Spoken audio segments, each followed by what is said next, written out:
Layla Williams, a respected lawyer, had no idea that her usual trip home would turn into a nightmare. Without explanation, the police stopped her, pulled her out of the car, and threw her to the ground with incredible cruelty. The arrest, full of violence and humiliation, was based on one thing: her skin color. What happened next shocked everyone, and Layla's fight for justice was just beginning. Find out how this story of injustice and racism has led to massive changes. Watch to the end, and you won't believe how it all ends. Subscribe and share your thoughts in the comments. Your vote is important. Layla Williams, a respected lawyer, had no idea that her usual trip home would turn into a nightmare. Without explanation, the police stopped her, pulled her out of the car, and threw her to the ground with incredible cruelty. The arrest, full of violence and humiliation, was based on one thing: her skin color. What happened next shocked everyone, and Layla's fight for justice was just beginning. Find out how this story of injustice and racism has led to massive changes. Watch to the end, and you won't believe how it all ends. Subscribe and share your thoughts in the comments. Your vote is important. The cold, hard floor of the police station cell seemed to leach the warmth from Layla's body as she sat, hands still aching from the pressure of the handcuffs. The metallic clank of the bars shutting behind her echoed in her ears, a sound she couldn't shake. Her mind raced, trying to piece together how a simple drive home had turned into this nightmare. Her thoughts were interrupted by the creak of the door as one of the officers who had arrested her entered the room. It was the shorter one. His eyes still burned with that same contempt, the same look he had given her when he slammed her against the car. He sauntered toward the cell, his lips curling into a smirk. "You thought being a lawyer would save you, didn't you?" His voice dripped with disdain as he leaned against the bars. "Guess what? We don't care who you are.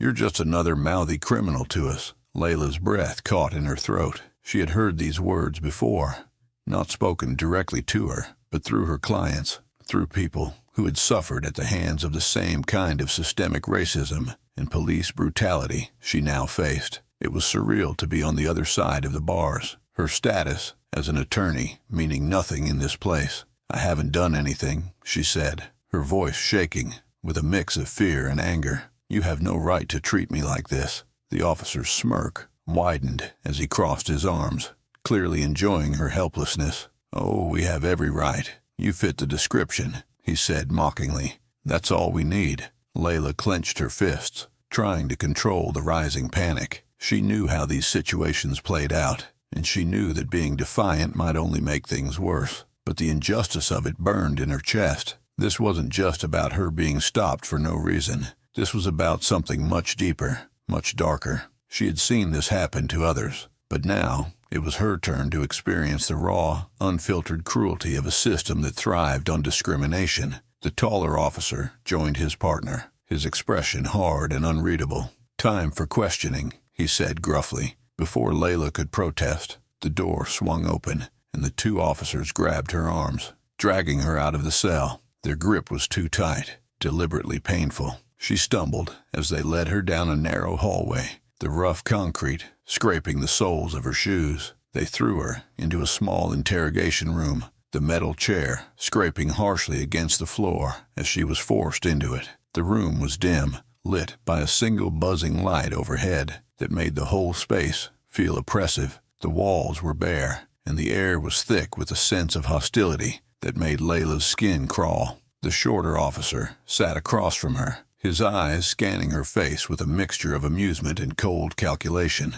He tossed a folder onto the table, but didn't bother to open it. It was clear from his posture that this was just a show, a performance to exert control over her. "You were speeding," he began, his voice laced with false authority. "That's why we pulled you over." Layla shook her head, her voice shaking but firm. "I wasn't speeding, and you know that. This isn't about a traffic stop." The taller officer, who had been standing by the door, snorted. "Oh, but it is. You broke the law. You resisted arrest. You're a threat."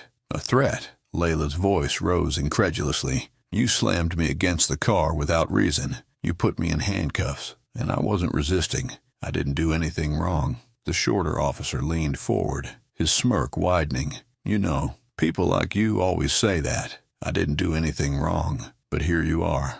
Layla could feel the frustration boiling up inside her. She wasn't just fighting for her freedom. She was fighting against the deep-rooted racism that fueled every move these officers made. They had made up their minds about her before she even stepped out of the car. It wasn't about justice. It was about power. They wanted to break her down, to make her feel small, to strip away everything she had worked for. "I know my rights," Layla said, trying to keep her voice steady. "I demand to speak to my lawyer." The taller officer laughed, a harsh sound that sent a shiver down her spine. "You're not in any position to demand anything." He moved closer, standing over her with an intimidating presence. "You think being a lawyer makes you special. You're nothing in here. We can hold you for as long as we want and no one's going to care." Layla's heart raced. She knew what they were trying to do. They wanted to intimidate her, to make her feel powerless, but she wasn't going to give them that satisfaction. Even though fear gnawed at her insides, she refused to let it show. "You won't get away with this," she said, her voice low but filled with resolve. "People are watching. Someone will find out." The shorter officer rolled his eyes, clearly unimpressed. "People like you think you're so important. You think the world revolves around you. But out there, you're just another nobody. And in here, you're worse than that." Before Layla could respond, the taller officer grabbed her by the arm again, yanking her out of the chair. He shoved her toward the door with enough force to make her stumble. But she caught herself before she fell. The cold, hard floor beneath her feet seemed to symbolize the crushing weight of the system she was trapped in. They dragged her back down the hallway, ignoring her protests, ignoring her every word. As they shoved her back into the cell, the door clanged shut with a finality that sent a shudder through her body. Layla collapsed onto the small, hard bench that lined the cell's back wall, her breath coming in short, panicked gasps. She had never felt so powerless, so completely at the mercy of a system that saw her as less than human. Her mind raced as she thought of all the people she had fought for in court, people who had faced this same kind of cruelty, the same dehumanizing treatment. She had always believed in justice, in the power of the law, but now it felt like all of that was slipping away. The hours dragged on, the cold air of the cell wrapping around her like a suffocating blanket. Every noise from outside the cell, every creak, every footstep, made her flinch. She tried to keep her mind focused, tried to think of a way out of this nightmare, but the weight of it all was too much. Suddenly, the sound of distant shouting echoed through the station. Layla's head snapped up, her heart pounding. She couldn't make out the words, but there was a sense of urgency in the voices, a tension that seemed to fill the air. She stood up, her body stiff from sitting for so long, and moved toward the bars, trying to listen. The shouting grew louder, and she could hear footsteps, hurried, almost frantic. Something was happening. A moment later, one of the officers appeared at the end of the hallway, his face pale. He glanced in her direction, and for the first time since she had been brought in, Layla saw something other than contempt in his eyes, fear. The officer quickly turned and disappeared down the hallway, leaving Layla alone with her thoughts once more. But something had shifted. The tension in the air was thick, and she could feel it. Whatever was happening, it was big, and it was only the beginning. Layla sat in the darkness of her cell, the chill of the concrete floor creeping into her bones. Time had become a blur, and the walls of the small, grimy cell felt like they were closing in on her.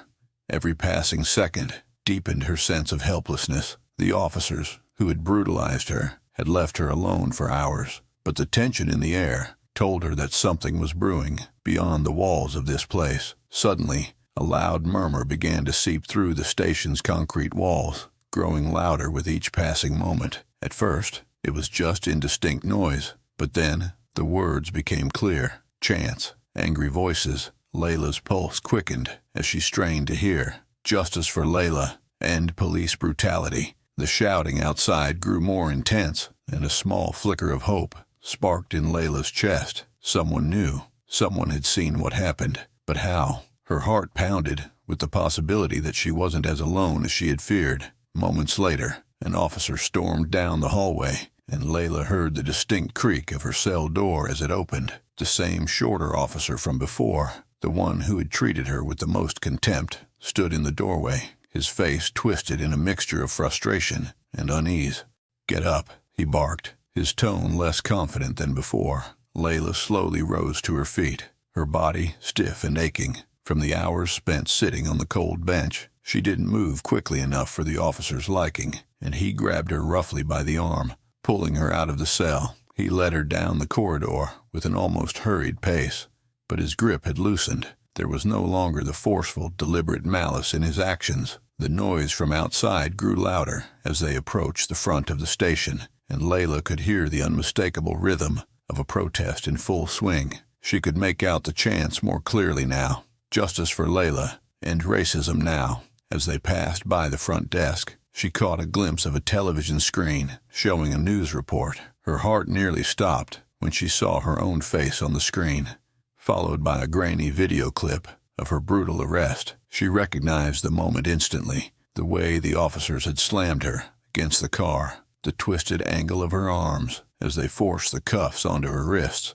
The footage was everywhere. The station was in chaos. Officers were scrambling, phones were ringing off the hook, and the tension in the air was palpable. No one had expected this level of backlash, and it was clear they weren't prepared for the storm that was coming.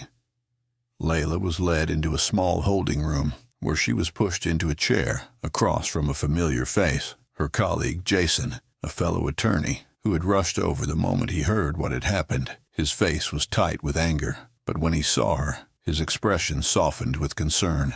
"Layla," he said quietly, reaching across the table to grasp her hand. "Are you okay?" Layla nodded, though her body ached from the mistreatment, and her mind was still reeling from everything that had happened.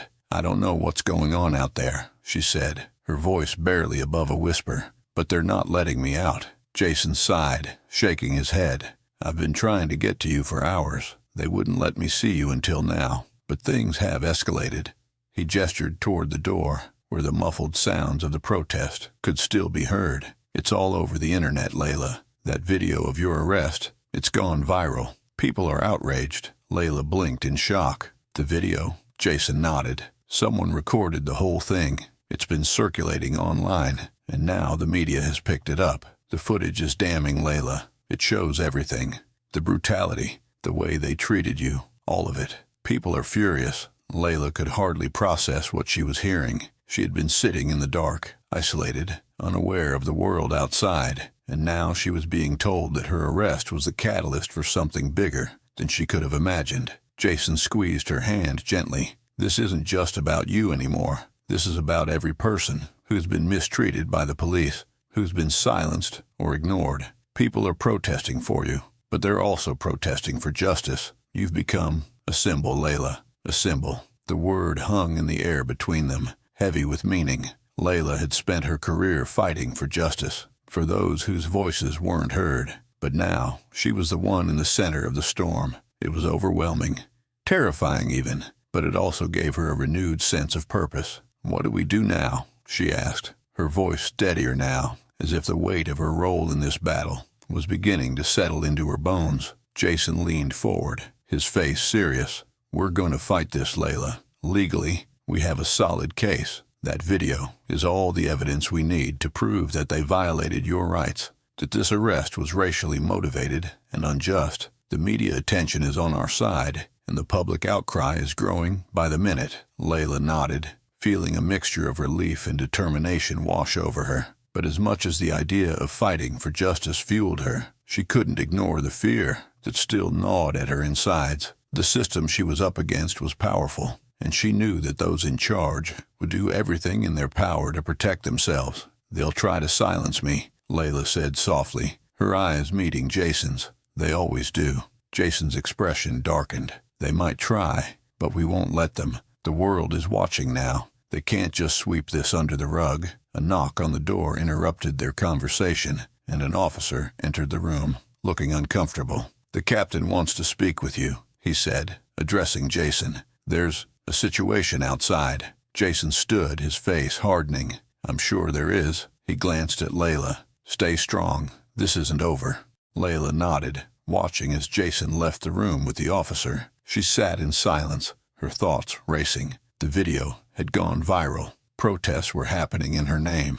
It was surreal, knowing that the world outside was rallying around her, demanding justice for the wrongs she had suffered. But with that knowledge came the cold, hard reality that her life was now in the spotlight. She stood up and walked to the small, barred window at the far end of the room. Outside, she could see the crowd gathered in front of the station, holding signs, chanting, their voices loud and determined. The sight of so many people standing up for her, for justice, brought tears to her eyes. For the first time since this nightmare had begun, Layla felt the smallest spark of hope, but she also knew that the fight was far from over. The system she was up against wouldn't back down easily, and those in power would do everything they could to protect themselves. They would try to discredit her, to paint her as a criminal, to twist the narrative in their favor. Layla took a deep breath, her resolve hardening. She wasn't just fighting for herself anymore. She was fighting for every person who had been brutalized, silenced, and oppressed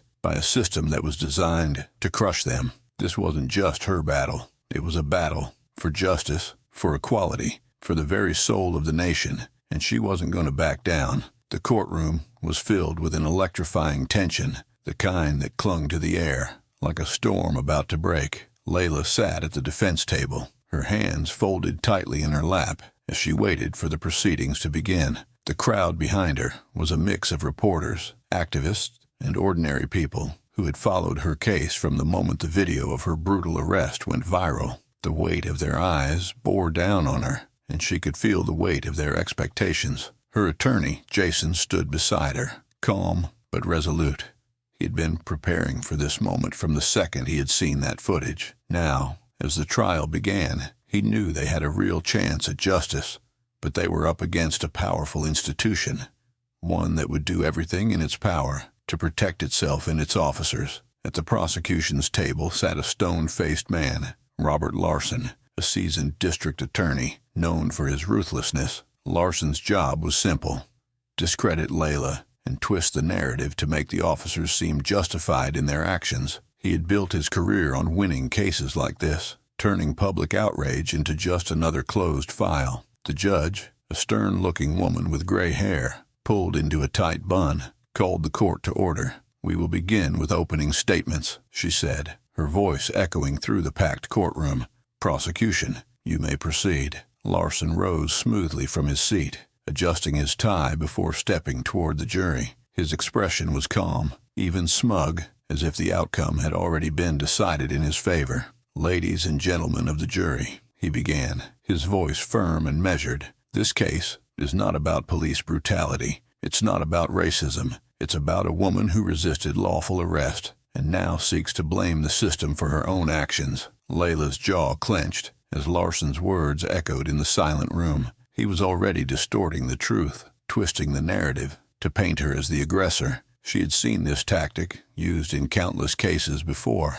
Vilify the victim, make the jury doubt their innocence, and cast the officers as mere enforcers of the law. Larson continued, pacing slowly in front of the jury. The officers who arrested Miss Williams were responding to a lawful stop. When she refused to comply, they had no choice but to take necessary action. This is not a case of racial profiling or police misconduct. It is simply a case of someone refusing to follow the law. He turned and cast a glance at Layla, his eyes narrowing slightly. "The defense will try to convince you otherwise. They will show you a video, carefully edited to make the officers look like villains. But I ask you to keep an open mind. Consider the full picture. Consider the evidence." With that, Larson returned to his seat, a self-satisfied look on his face. Jason stood next, his face calm but determined. He had heard these arguments before.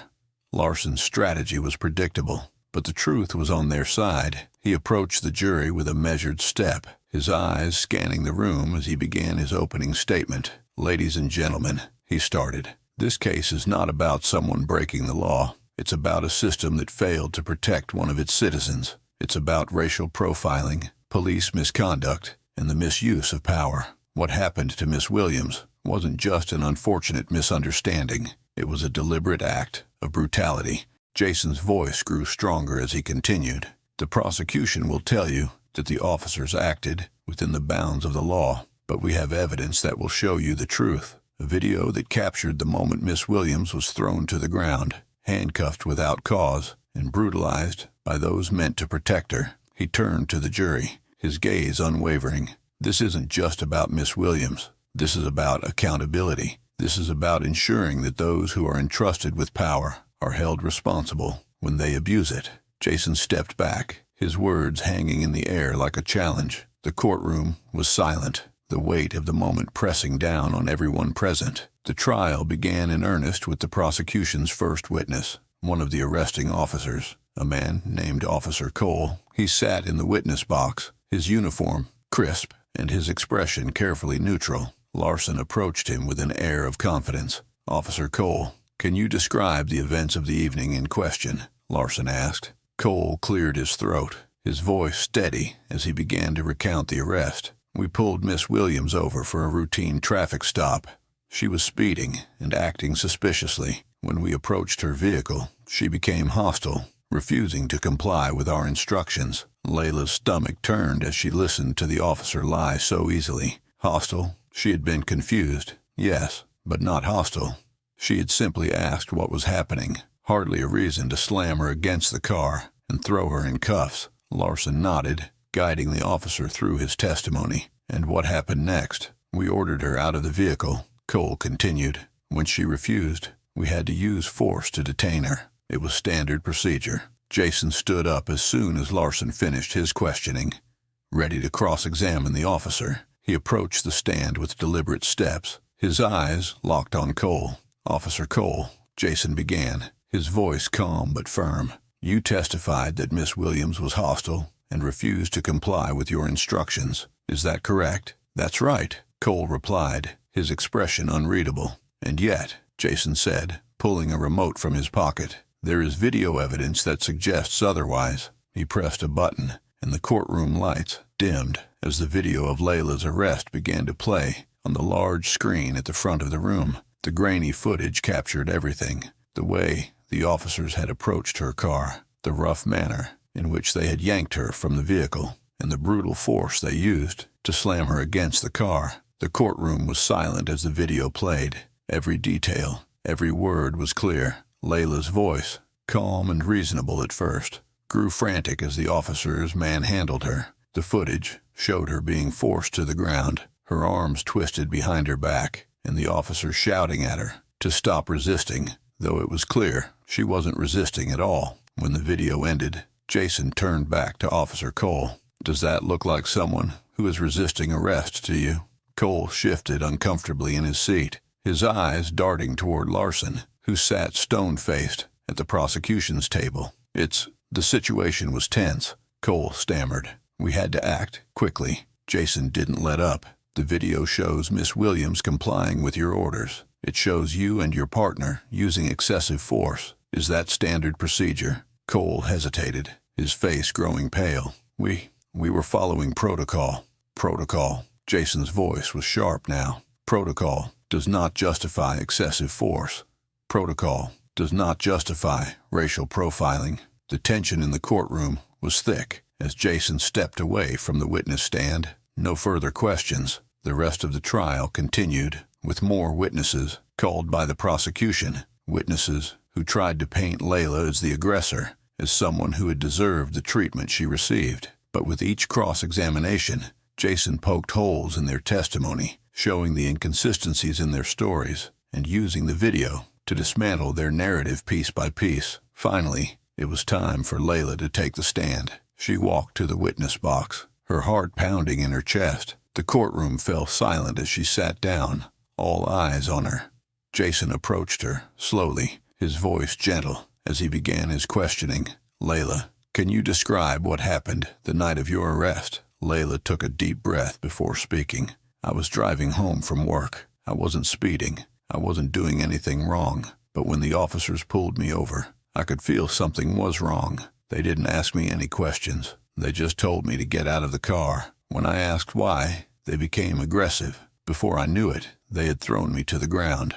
Her voice wavered slightly as she recounted the brutal treatment, but she kept her composure. "I wasn't resisting. I was scared, but they didn't care. They saw me as guilty before I even opened my mouth." Jason nodded, letting her words sink in before continuing.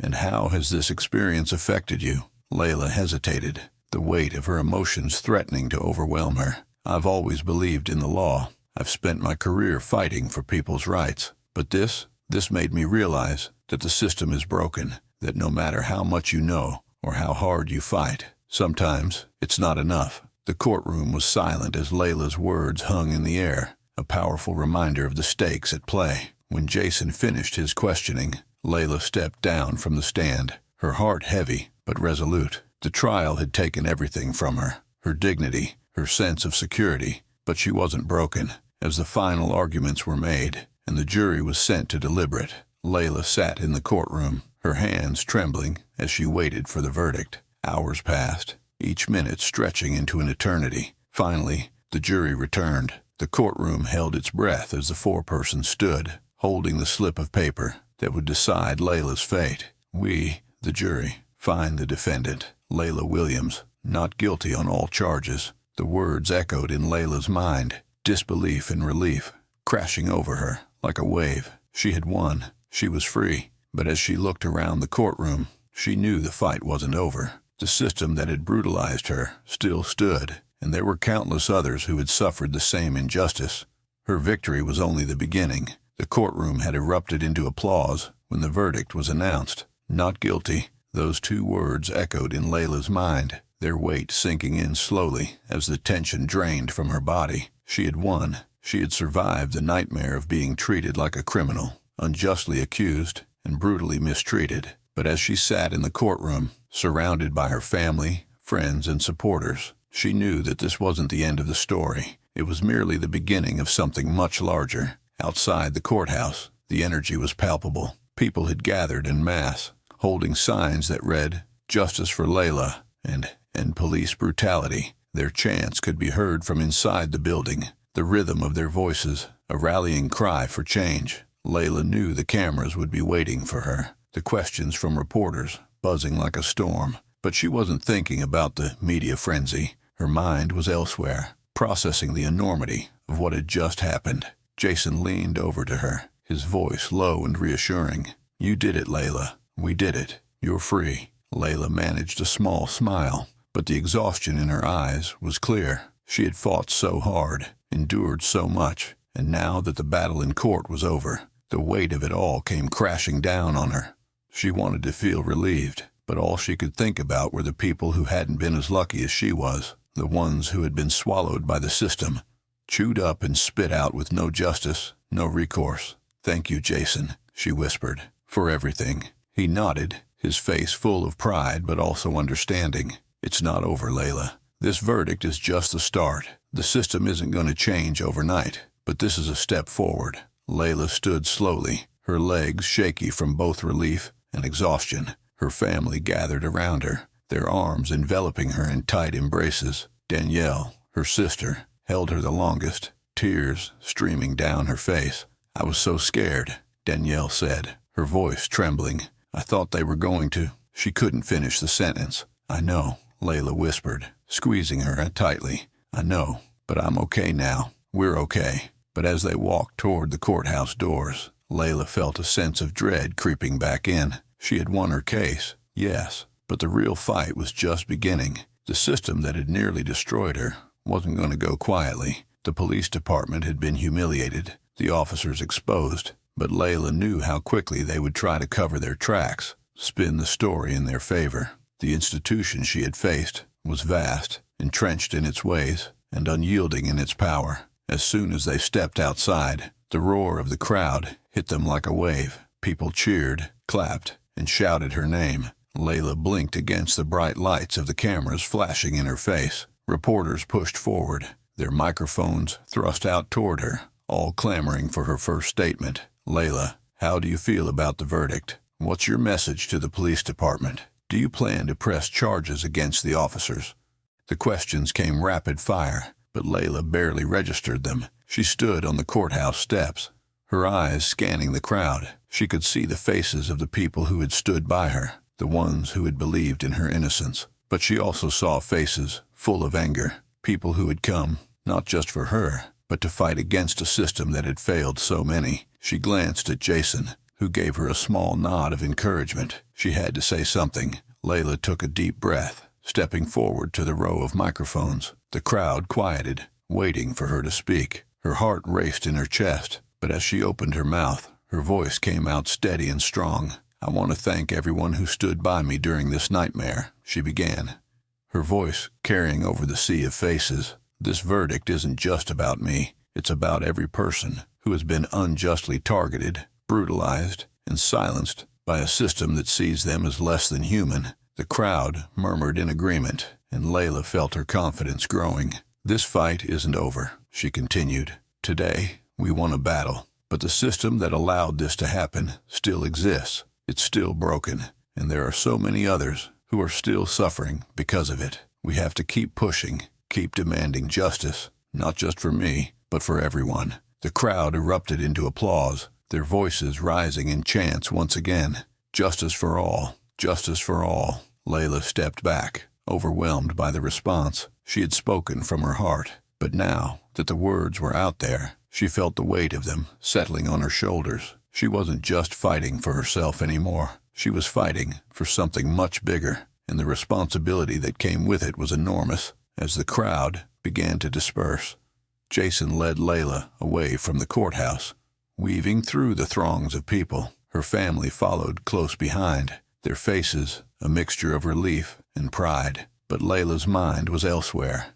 She knew the fight wasn't over. The police department would regroup, and they would try to paint her as the villain. They would spin the story, deflect responsibility, and continue to protect their own. Later that evening, as Layla sat on her couch in the quiet of her apartment, she tried to process everything that had happened. Her phone buzzed incessantly with messages of support, and her social media accounts were flooded with people celebrating the verdict. But mixed in with the congratulations were the inevitable threats and vitriol. People who refused to believe that she was innocent, who saw her as nothing more than a troublemaker. She scrolled through the messages, her heart sinking as she read some of the hateful comments. "You got lucky this time. Watch your back. You think you won. The police will come for you again. You're nothing but a criminal." Layla turned off her phone, feeling the familiar knot of fear tightening in her chest. She had known this would happen, even with the verdict in her favor. There were people who would never see her as anything but guilty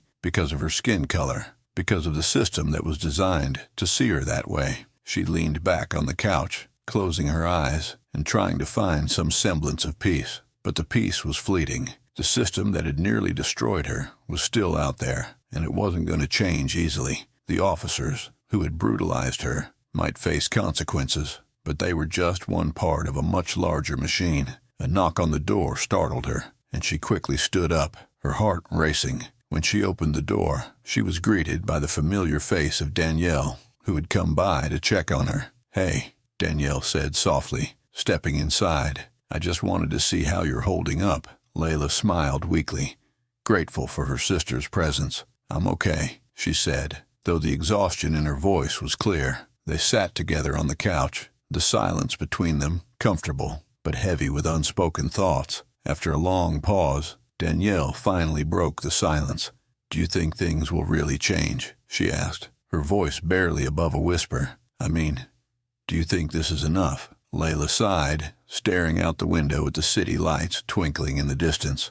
"Change doesn't happen all at once," she said quietly, "but I think this is a start. People are paying attention now. They're seeing what's really going on, and as long as we keep fighting, as long as we don't give up, I think there's hope."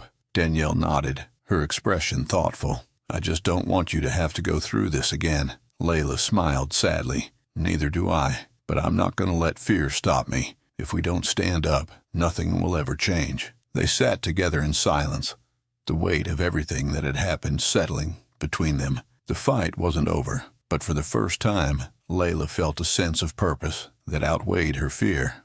The system was broken, but she wasn't, and as long as she had breath in her body, she would continue to fight, not just for herself, but for everyone who had been silenced, oppressed, and beaten down by the same system that had tried to destroy her. As the night grew darker and the city lights flickered on one by one, Layla knew that the road ahead would be long and difficult, but she was ready. The real battle was just beginning. If you are touched by this story, don't be silent. Leave a comment, share your thoughts, and support the fight for justice. Subscribe to the channel so as not to miss new stories about those who do not give up in the face of injustice. Together, we can make the world a better place. Your vote matters.